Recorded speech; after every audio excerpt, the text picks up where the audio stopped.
Sayu es una joven que huyó de casa debido a problemas familiares serios y se vio obligada a acostarse con varios hombres para tener un techo bajo el cual dormir. Sin embargo, a pesar de ser un anime, esta historia nos muestra la cruda realidad de muchas personas sin hogar. Yoshida, un oficinista que acababa de ser rechazado, regresaba ebrio a su casa cuando se topó con una chica de preparatoria. Él le dijo que regresara a su hogar, no obstante, la joven le pidió quedarse en la suya. Él se negaba, mencionándole que existían hoteles, karaokes y cibercafés, pero ella confesó que no tenía dinero. Él le preguntó si ese era motivo suficiente para dejarla quedarse gratis en su casa. Entonces ella le ofreció intimidad a cambio de permitirle entrar. Yoshida la rechazó diciéndole que no se acostaría con una mocosa, pero al final permitió que se quedara. Al entrar, ella resaltó que todo estaba muy desordenado. Yoshida le preguntó qué clase de hombre soltero era ordenado, a lo que la chica respondió que algunos sí lo eran. Yoshida se dijo a sí mismo que sin importar la vida que ella hubiera tenido, no debía involucrarse. Ella volvió a ofrecerle su cuerpo, pero fue rechazada nuevamente. Entonces le preguntó si quería que hiciera algo por él, y lo único que Yoshida pidió fue sopa miso. Al despertar, Yoshida estaba sorprendido y no entendía qué había pasado. Le preguntó si no se había propasado con ella, pero le respondieron que no. La joven le contó lo sucedido y lo primero que Yoshida recordó fueron sus panties negras. Ella se lo volvió a ofrecer y aunque Yoshida estaba algo sonrojado, la rechazó. Ante su insistencia, Yoshida le preguntó qué haría si él realmente se lanzara sobre ella. La chica tranquilamente respondió que lo harían. Yoshida, molesto, le gritó que muchos hombres se aprovecharían de su situación. La chica lo abrazó y le señaló que, a pesar de tener a una joven dispuesta a acostarse con él, simplemente la rechazaba. Afirmaba que él era un hombre raro. Ella le confesó que hasta ese momento ningún hombre la había dejado quedarse sin pedir algo a cambio. Yoshida, enojado, la apartó, le preguntó su nombre y le pidió su identificación. En ese momento se enteró de que se llamaba Ogiwara Sayu, proveniente de Hokkaido. Ella le contó que se había marchado de ahí hace 6 meses. Yoshida le preguntó si le había avisado a sus padres, pero Sayu desvió la mirada y contestó que no. Yoshida insistía en que volviera a su casa. Sin embargo, Sayu confesó que seguramente ellos estarían más felices sin ella. Al notar su rostro triste, Yoshida le preguntó qué haría para sobrevivir.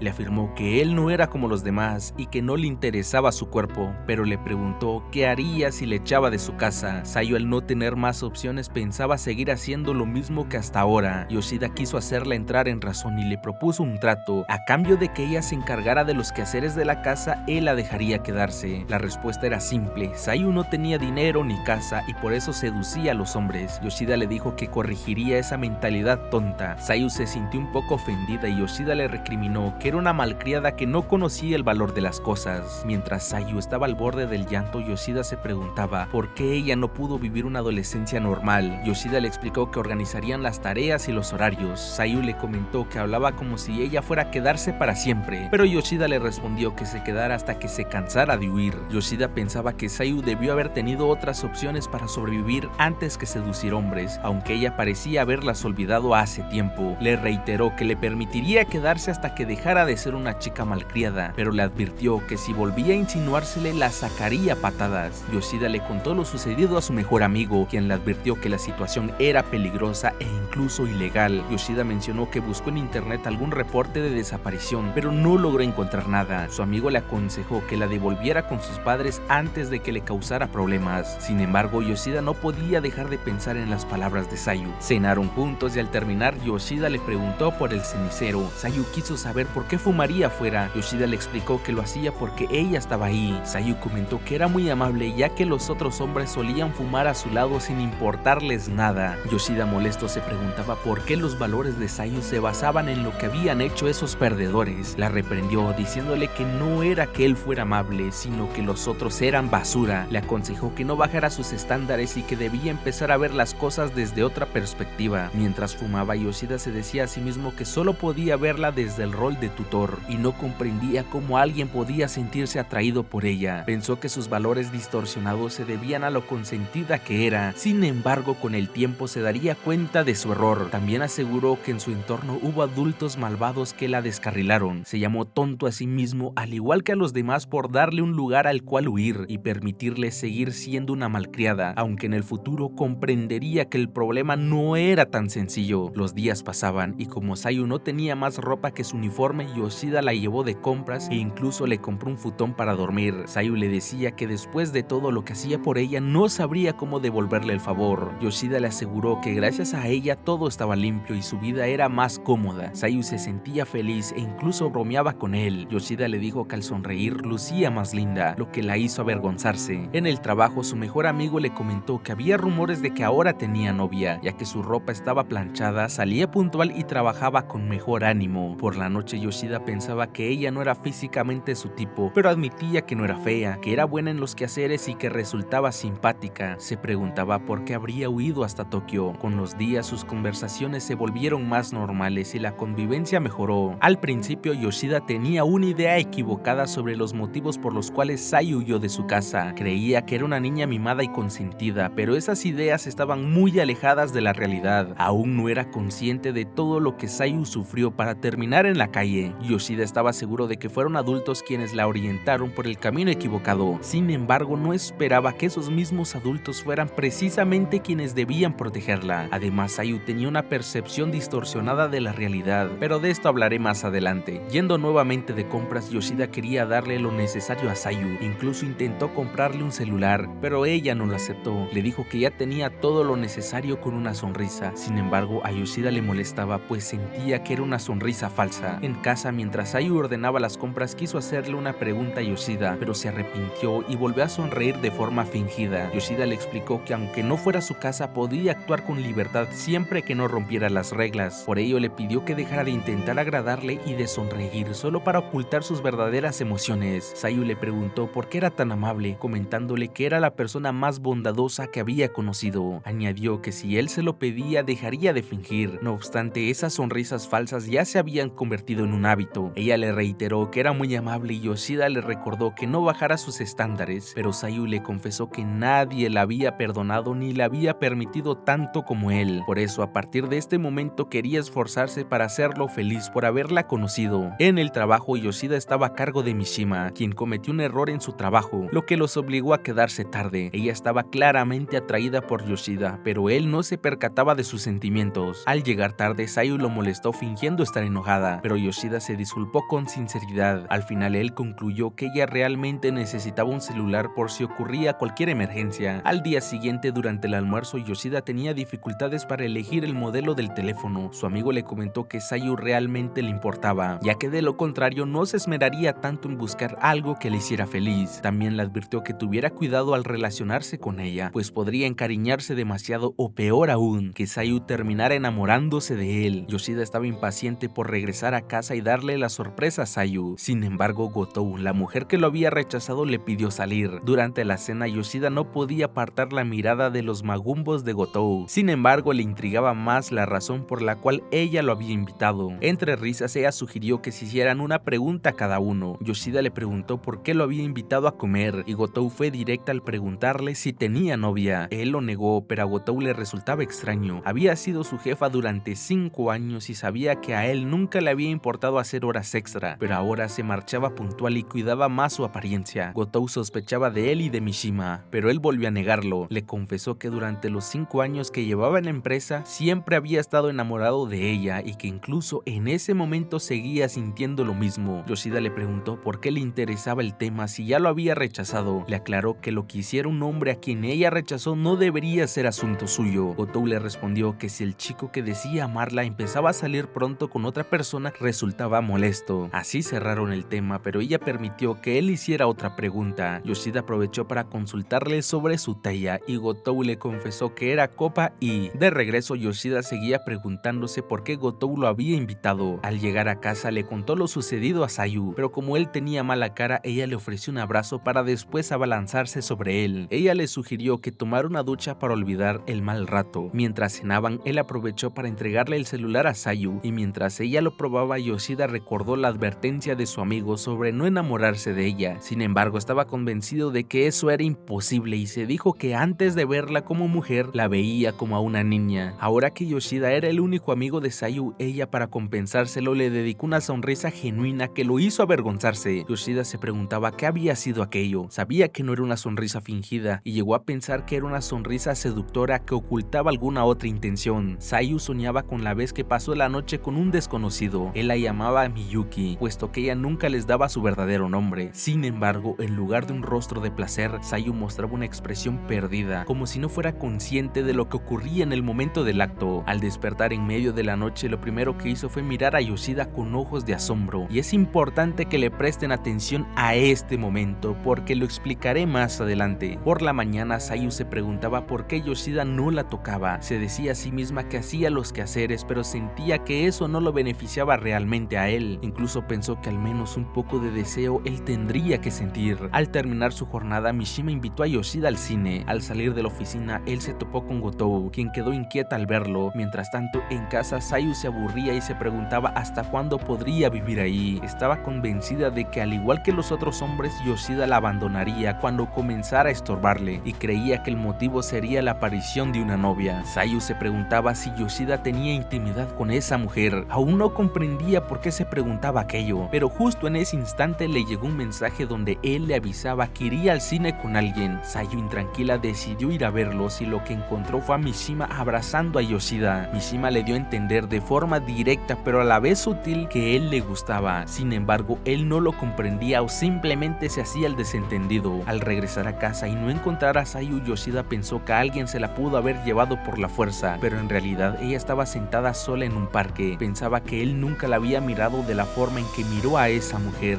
Llorando, Sayu admitió que estaba celosa. Fue entonces cuando Mishima la encontró y se sentó a su lado para acompañarla. Comenzaron a platicar y Sayu le confesó que había huido de su casa. Mishima le preguntó si se había peleado con sus padres, pero Sayu le explicó que no fue una pelea y que la persona con la que vivía era muy amable. Sayu comentó que no creía en la amabilidad incondicional y que siempre debía haber una razón para ser bueno con los demás. Confesó que la persona con la que se quedaba era muy gentil, pero había cosas que no podía decirle por miedo a que él se deshiciera de ella si se enteraba. Mishima le aseguró que sí existían personas así de amables y que lo que había impulsado a Sayu a escapar había sido el miedo. Le aconsejó que lo mejor era actuar, incluso si las cosas salían mal, al menos lo habría intentado todo. Mishima le recomendó que se sincerara por completo, que le mostrara su verdadero rostro. Le dijo que si esa persona era verdaderamente amable, la aceptaría. Justo cuando Sayu decidió volver a casa, Yoshida apareció. Él le pidió una explicación y ella estaba dispuesta a contarle la verdad. Cuando Mishima se marchó, Yoshida le pidió que volvieran a casa. En ese momento, Sayu estuvo a punto de romper en llanto. Mientras Yoshida se cambiaba, Sayu se quitó la ropa. Él le decía que la escucharía una vez que se vistiera, pero ella le insistió. Sayu le dijo que a pesar de todo, era una mujer y que aunque fuera un adolescente, consideraba que sus atributos eran atractivos. Le preguntó si quería hacerlo. Yoshida, molesto, le recordó que la echaría si intentaba seducirlo, pero Sayu le gritó que todos los demás hombres sí ya habían querido acostarse con ella. Le preguntó si de verdad no quería hacerlo. Le preguntó si de verdad no lo había pensado ni por un segundo. Sayu se lo agarró a Yoshida exigiéndole respuestas. Quería saber si ella le excitaba. Yoshida le confesó que sí, que no había hombre que no se encendiera si le hacían todo eso. Yoshida le quitó la mano y Sayu quedó avergonzada por lo que acababa de hacer. Yoshida le advirtió que se alejara o se enojaría de verdad. Sayu le confesó que hizo de todo para sobrevivir y no tener que volver a su casa, pero acoger a un adolescente traía más problemas que beneficios. Si la policía se enteraba, arrestarían a Yoshida. Por eso ella pensaba que debía haber algo que compensara ese riesgo, y ese algo era su cuerpo. Al principio Sayu detestaba hacerlo, pero con el tiempo se acostumbró. A veces se sentía satisfecha, pero cuando el riesgo superaba el beneficio para la otra persona, se deshacían de ella repitiendo el ciclo. Por eso no entendía por qué Yoshida le permitía quedarse. Decía que ella no había hecho nada por él, ya que cualquiera podía hacer los quehaceres. Sayu sentía que él había sido demasiado bueno y quería compensárselo. Así comenzó a obsesionarse con qué hacer para que él no la echara, y luego apareció el miedo de tener que irse. Ya no sabía qué hacer y le pidió que si no le desagradaba la idea, que se acostara con ella. Sin embargo, Yoshida la abrazó, le dijo que no quería hacerlo, le explicó que era muy linda, que tenía un buen cuerpo, que era bonita y trabajadora, pero le confesó que no estaba enamorado de ella y que no quería estar con una mujer que no le gustara de esa forma. Yoshida respondía a su duda diciéndole que efectivamente la idea de acostarse con ella le desagradaba. Le pidió que lo entendiera y que se cambiara de ropa. Ya sentados, Yoshida retomó lo que ella había dicho sobre no haber hecho nada por él. La corrigió confesándole que desde que ella llegó todo había cambiado. Le contó que al regresar del trabajo cenaban y hablaban tonterías, que ya no estaba solo al dormir y que gracias a eso su casa ahora era un hogar acogedor. Ahora siempre tenía ganas de volver gracias a que ella estaba ahí. Ahora su vida era mucho más divertida. Sayu, profundamente conmovida, comenzó a llorar. Yoshida reflexionó sobre cómo al recogerla decidió arbitrariamente que la estaba rescatando. Se hizo el justiciero que la devolvería a la normalidad y sintió que la protegía. Aunque esos sentimientos eran ciertos, se engañaba pensando que eran sus únicas razones. Yoshida le preguntó si quería quedarse con él hasta que sintiera ganas de volver a su casa. Sayu le preguntó si eso era suficiente. Él respondió que le bastaba con que ella estuviera ahí. Sayu le dio las gracias y Yoshida sintió que desde ese día realmente comenzaron a vivir juntos. Ahora creo que ya tenemos suficiente contexto. Cuando Sayu sueña con las noches que pasó con extraños, notamos un detalle escalofriante. Su expresión no era de placer, sino de desconexión. Estaba disociada de la realidad, como si su mente hubiera tenido que separarse de su cuerpo para soportar el dolor que implicaban sus acciones. Por eso al despertar junto a Yoshida, su rostro es de puro asombro. Yoshida es el primer hombre que rompe este ciclo, el único que no le pone las manos encima. Él no vio un objeto disponible, sino una persona herida que necesita ayuda. Sayu estaba convencida de que nadie podía ser amable sin recibir algo a cambio, y esta idea es mucho más profunda de lo que parece. Piénselo, Sayu recibió desprecio, maltrato emocional y abandono por parte de quienes debían amarla y protegerla, especialmente de su madre. Cuando el afecto es negado, su estándar de valor tiende a desplomarse. Ella quedó inmersa en una espiral donde lo único que tenía valor desde su perspectiva era su cuerpo. Por eso no podía entender que alguien la tratara con respeto, porque durante casi toda su vida la amabilidad había sido una mentira con condiciones. A raíz de todo eso surgió otro problema, el miedo al abandono. Sayu tenía miedo de ser abandonada, tenía miedo de volver a estar sola. Nunca había tenido un vínculo genuino con nadie, y cuando finalmente encontró a alguien que la miraba como un ser humano y no como un problema, comenzó a creer que esa bondad no podía ser real. Entonces, antes de ser abandonada, prefirió huir. El miedo a la pérdida es tan espeluznante que prefirió huir. En el fondo, Sayu quería creer que Yoshida la abandonaría para poder dejarlo ella primero, minimizando así el dolor del rechazo, porque no era la primera vez que esto le sucedía. Pero ¿por qué Sayu escaparía de algo bueno? Pues aquí entra en juego un concepto clave en la psicología: el autosabotaje. El autosabotaje es cuando destruimos inconscientemente nuestras propias metas, relaciones o felicidad. No lo hacemos por maldad, sino por miedo, como una forma de defensa emocional. En el caso de Sayu, ella no se creía digna de la amabilidad de Yoshida, por eso intentó arruinar la relación o huir de ella antes de que él lo hiciera. Su mente le decía que si lo arruinaba primero, el dolor sería controlable, porque para Sayu abrirse por completo y confiar sería exponerse a su peor temor, ser abandonada justo cuando había encontrado algo importante para ella. En el fondo prefería controlar su propio sufrimiento antes que arriesgarse a sentir una felicidad tan grande que si se rompía no podría volver a recomponerse. Pero hay un giro en su vida. Tras hablar con Mishima, Sayu comprendió que huir no era una solución. No debía huir de las personas que la querían, sino enfrentarse a sus miedos y contar la verdad, contar lo que había vivido, mostrar su verdadera herida y confiar en que alguien al fin pudiera aceptarla. Y en su momento de máxima desesperación, cuando se quitó la ropa frente a Yoshida, no lo hizo por lujuria, lo hizo por miedo a ser abandonada. Ella ofreció su cuerpo porque creía que era lo único que tenía valor. Pensaba que si no era útil, al menos sería deseada. Pero este pensamiento es aún más profundo. Pero eso se los explicaré más adelante, cuando conozcamos a la madre de Sayu. Sin embargo, Yoshida rompió este ciclo, no con sermones ni consejos, sino con un abrazo. Le dijo que no quería hacerlo, que la idea de acostarse con ella le resultaba repugnante. Le confesó que su simple presencia le reconfortaba, que disfrutaba de sus conversaciones tontas durante la cena, que su casa ahora era un lugar al que deseaba regresar y que todo eso se debía a ella. Y esas palabras fueron una especie de perdón para Sayu. Por primera vez, alguien le hizo sentir que su existencia tenía valor más allá de su cuerpo. Las ideas que la atormentaban, esa creencia de que debía entregar algo para no ser desechada, comenzaron a desmoronarse. Finalmente, alguien la vio como un ser humano, alguien que no quería aprovecharse de ella, sino acompañarla. Y Yoshida, que al principio se creía su salvador, descubrió que Sayu lo había salvado a él de la soledad.